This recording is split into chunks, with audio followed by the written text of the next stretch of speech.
السلام علیکم ورحمۃ اللہ وبرکاتہ۔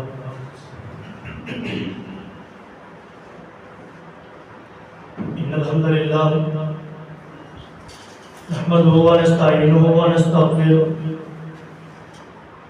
ونعوذ باللہ من شرور انفسنا ومن سیئات اعمالنا من يهده الله فلا مضل له ومن يضلل فلا هادي له ونشهد ان لا اله الا الله وحده لا شريك له ونشهد ان محمدا عبده ورسوله اما بعد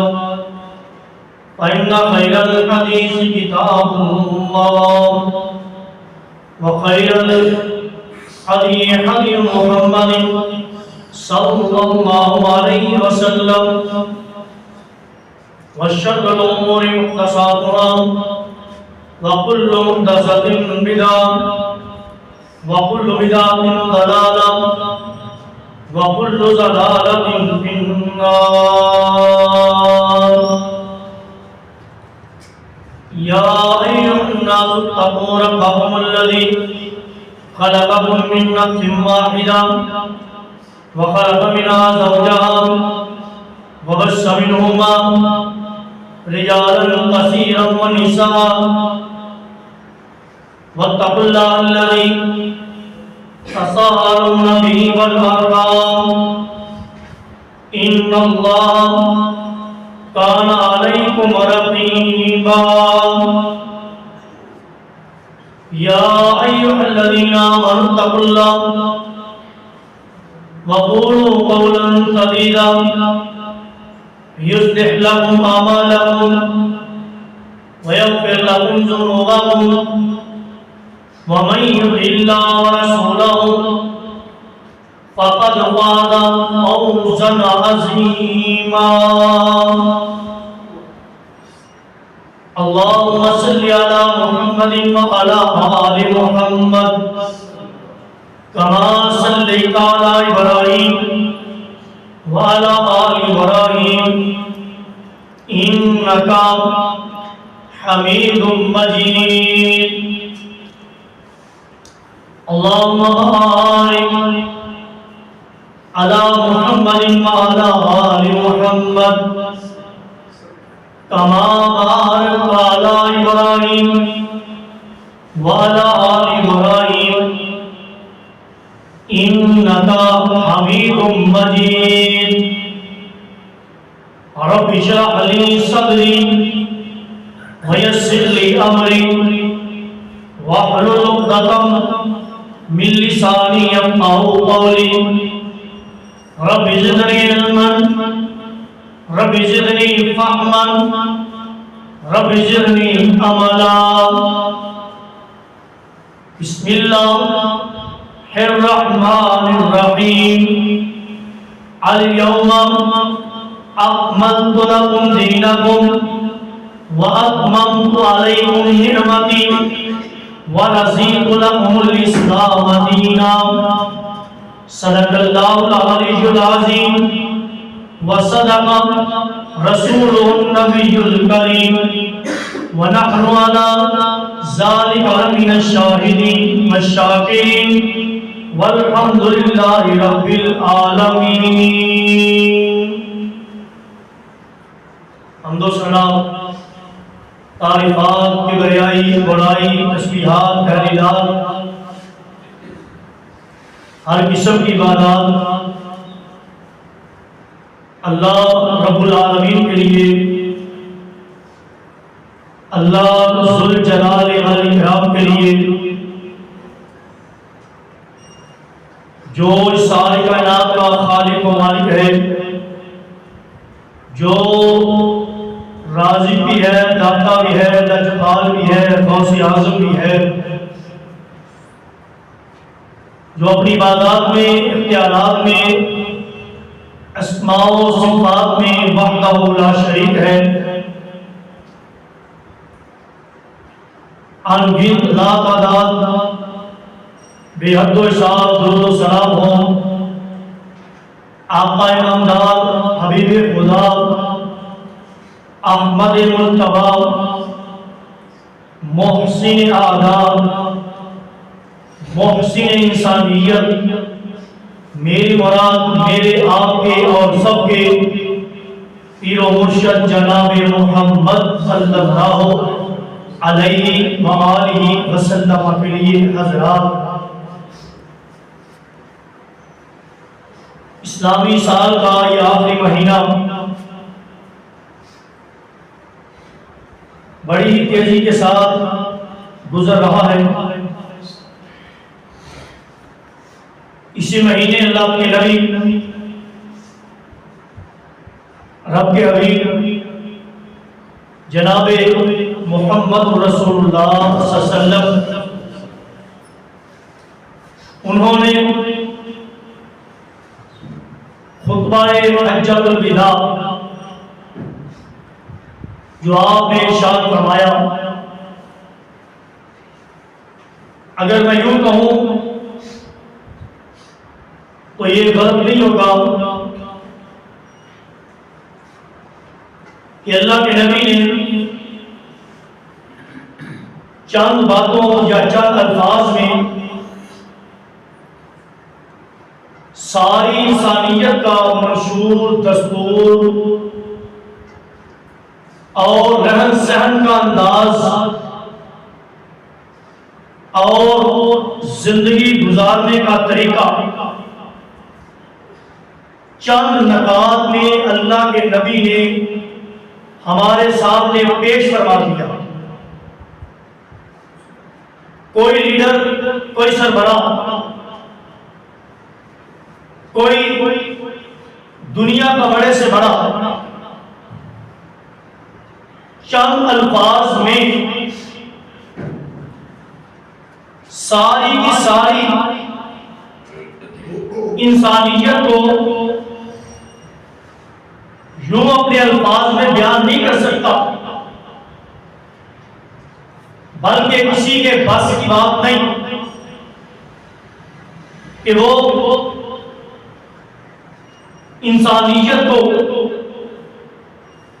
ان چند الفاظ میں بیان کر کے دنیا کے سامنے رکھے اور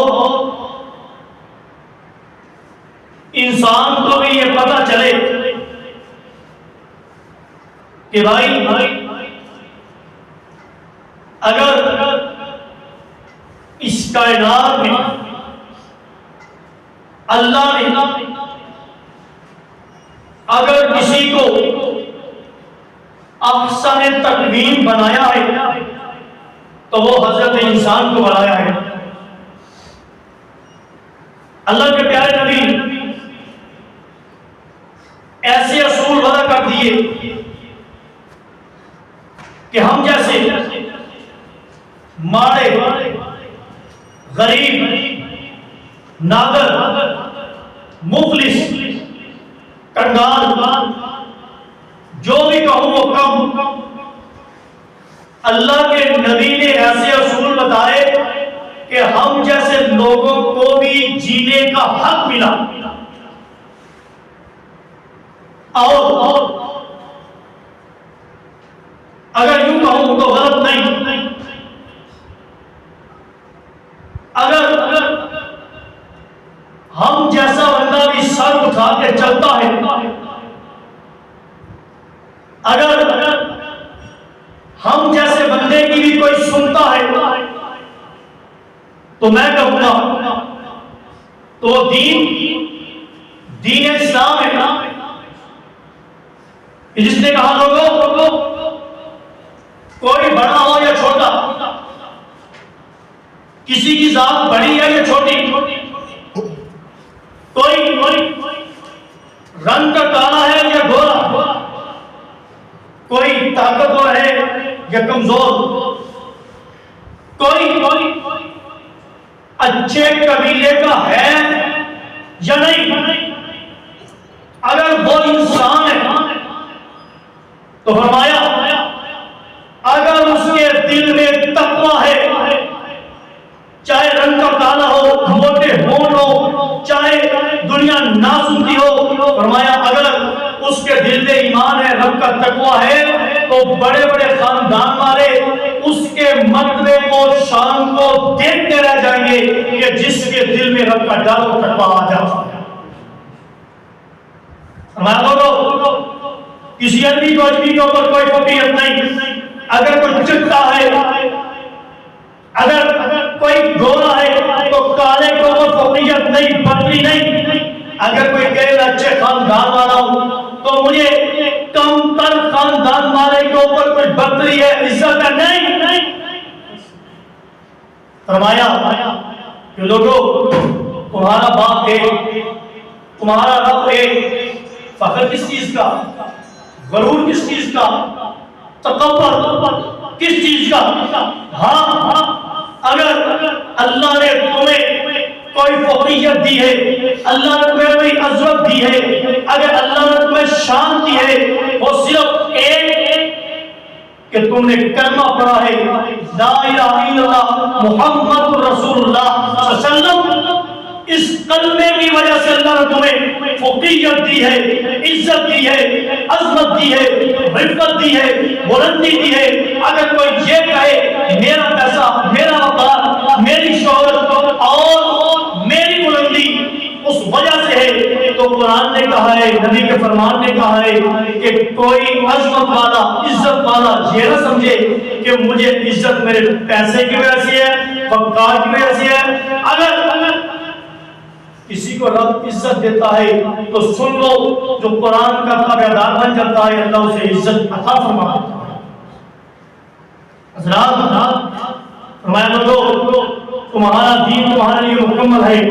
فرمایا لوگوں تم میں سے کوئی ایک دوسرے سے بڑھ کے نہیں ہے۔ تیسرے فرمایا لوگوں مسلمان کی جان ہو، مسلمان کی عزت ہو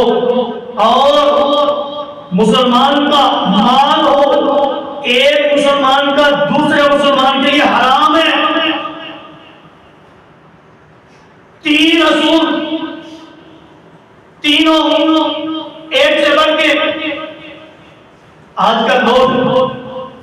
کسی کی عزت کے اوپر حملہ کرتے ہوئے سوچتے نہیں،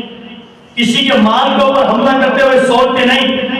کسی کی جان کے اوپر حملہ کرتے ہوئے سوچتے نہیں۔ فرمایا لوگوں سنو، میں اللہ کے نبی جان و مال و عزت کو حرام کر دیا۔ اگر زبان سے بولنا ہے، اگر کسی کی عزت کی بات ہو تو بولو، کسی کے وقار کی بات ہو تو بولو، اگر کسی کی تعریف کرنی ہو تو بولو، اگر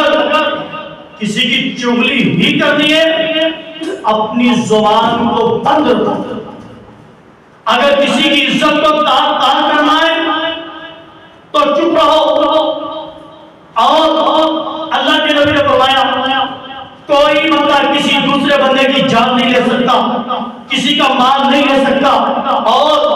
یار کے سنو، اللہ کے نبی نے پوچھا بتاؤ مفلس کون ہے؟ صحابہ نے کہا اللہ کے نبی اللہ اور اس کا رسول زیادہ بہتر جانتے ہیں۔ فرمایا آؤ تو سنو، مفلس وہ ہوگا کہ جو کل قیامت کے روز بڑی نیکیاں لے کے آئے گا، نیکیوں کے پہاڑ لے کے آئے گا۔ جب رب کی عدالت میں آئے گا، رب کہے گا انہیں بڑی نیکیاں اپنے ساتھ لے کے آئے، جاؤ میں جنت دیتا ہوں۔ اعلان ہوگا، ایک بندہ دوڑتا ہوا آئے گا، کہے گا اللہ دنیا میں رہتے ہوئے اس بندے نے میری عزت کے اوپر حملہ کیا، میں نے وہ کام غلط نہیں کیا مگر منسوب میری طرف کیا۔ اللہ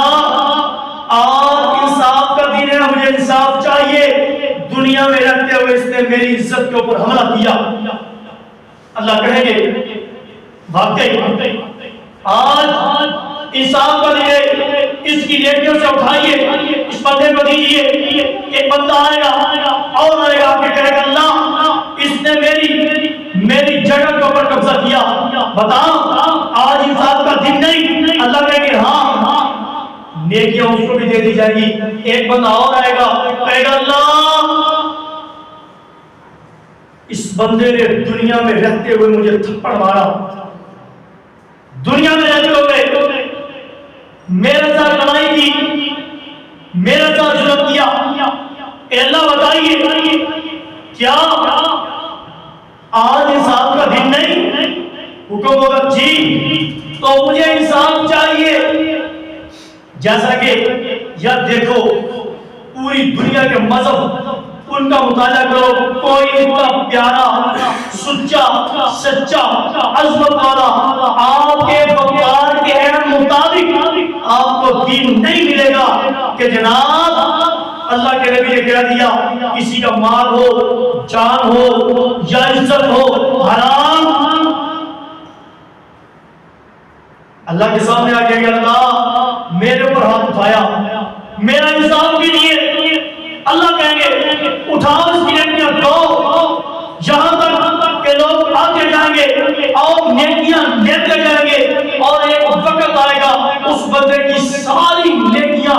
ختم ہو جائیں گی، اور اللہ کہیں گے جو جو آتے جائیں گے ان کے گناہ اٹھاؤ اس بندے کے کھاتے میں ڈالو، اور آئے گا پہاڑ نیکیوں کے، جب اپنے آپ کو دیکھے گا بجائے نیکیوں کے گناہوں کے پہاڑ اپنے سامنے پائے گا۔ وجہ کیا ہے؟ سبب کیا ہے؟ کہ جو مسئلہ اللہ کے نبی نے اپنے خطبہ حجۃ الوداع میں ارشاد فرما دیا کہ لوگوں مسلمان کا مال ہو کیا ہے؟ حرام، مسلمان کی عزت ہو کیا ہے؟ حرام، اس کی جان ہو لینی کیا ہے؟ حرام۔ کوئی مت اٹھاؤ جو اپنے ماننے والوں کی اس قدر عزت و تقریب اور ان کی رفعت و بلندی چاہتا ہو، مقدار چاہتا ہو، اس کی عزت چاہتا ہو، اگر سارے مذہب کو دیکھا جائے ایک مذہب نظر آتا ہے جس کا نام اسلام ہے، جو اپنے ماننے والے کو عزت بھی دیتا ہے، عظمت بھی دیتا ہے۔ حضرات پاک پیغمبر نے فرمایا لوگوں زمانہ جاہلیت کے سارے دستور ساری رسمیں میں محمد صلی اللہ علیہ وسلم کے پاؤں کی جوتی کے نیچے۔ حضرات بات بہت بڑی ہے، اگر ہم اس بات کو اپنے دل کے اندر جگہ دیں، جب سالگرہ کا کیک آتا ہے کہا جاتا ہے بچے، جب شادی کو اگر ڈھول بجایا جائے کہا جاتا ہے بچے، جب رسومات کرنی ہو تو کہا جاتا ہے بچے کرنے دو۔ اللہ کے نبی نے کہا زمانہ جاہلیت کے دستور والی تمام رسومات میں محمد صلی اللہ علیہ وسلم کے پاؤں کی جوتی کے نیچے ہے، اور اللہ کے نبی نے ساری رسومات کو ڈھونڈ دیا اور ہمیں کیا دیا؟ اپنی پیاری پیاری سنتیں دی، حدیثیں دی۔ آؤ کوئی کام کرنا ہو دیکھو کیا اللہ کے نبی نے ایسے کیا؟ اگر کیا ہو تو لے لو، اگر نہ ملے تو چھوڑ دو۔ اللہ کے نبی نے کہا تھا چوتھے نمبر کے اوپر لوگوں آج کے روز مسعود کو حرام کرتا ہوں، اور یہ بھی کہا میں سب سے پہلے میں اپنے چچا عباس بن عبد المطلب ان کا سود چھوڑ دیتا ہوں تاکہ لوگوں کو پتہ چلے کہ مسلمانوں کا جو نبی ہے، سربراہ ہے، لیڈر ہے، سب سے پہلے اپنے آپ کو اپلائی کرتا ہے بات۔ اور آپ نے کہا سب سے پہلے میں جو میرے خاندان کا سود تھا لوگوں سے لینا تھا، سب سے پہلے میں وہ لوگوں کو معاف کرتا ہوں اور لوگوں کو کہتا ہوں کہ لوگوں سود دینا بھی حرام ہے، کھانا بھی حرام ہے، لینا بھی حرام ہے، اور سود کا کاروبار کرنا بھی حرام ہے۔